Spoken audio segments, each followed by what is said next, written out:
So brand new old Excel obstacle course. It's old, okay? I just moved everything around and applied some neon colors to make it look more attractive. You guys can tell me what you think down in the comments. But if you're new to this, I'm going to show you how this works. You open the Excel obstacle course. You want to make sure there's nothing behind this as far as an Excel sheet. Otherwise, the timer doesn't work quite right. Type in X in the green cell to get started, hit enter. As you notice, your cell conveniently goes down to the red cell for when you come back here and need to put an X to stop it. Control page down, and one finger, control and shift, down arrow, right arrow.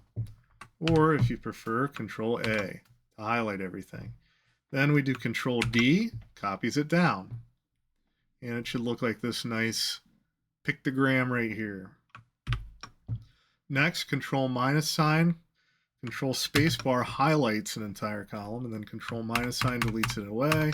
As you can see, I have some of the hints here in nifty neon colors. This one is the same but with rows. Hold down shift, tap spacebar, control minus sign to delete that away. And we have control R. Again, we can do control A to highlight, control R to copy over to the right. Here we have sort, and we can get away with tapping Alt-ASA in this case because it has a header. If it didn't have a header, it would be a little bit more tricky. You'd have to highlight the whole thing, Alt-DS, and then hit enter.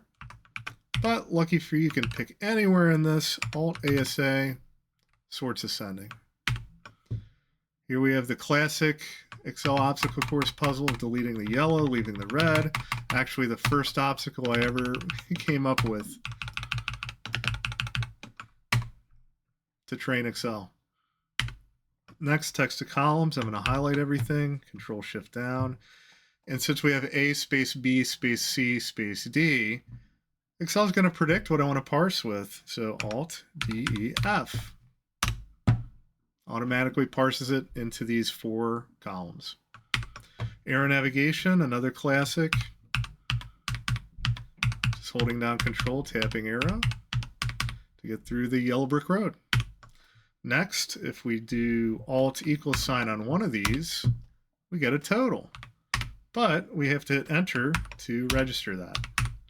Better way, if we have a whole row of these, is to hold down shift and tap right arrow, hold down Alt, tap equal sign.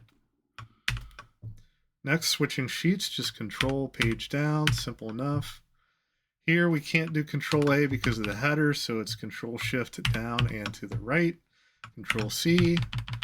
And if we don't paste special values, we get the formula over here, which is not the values we want. So copy, control shift V to paste special values only. Then here's a reminder on how to get back. Control page up. And then type in X in the stop, hit enter, and almost 3 minutes in time. How fast can you do it? If you go to excelobstaclecourse.com, go to my products, search for neon, you'll find this available. So tell me what you think of this neon design. Till next time.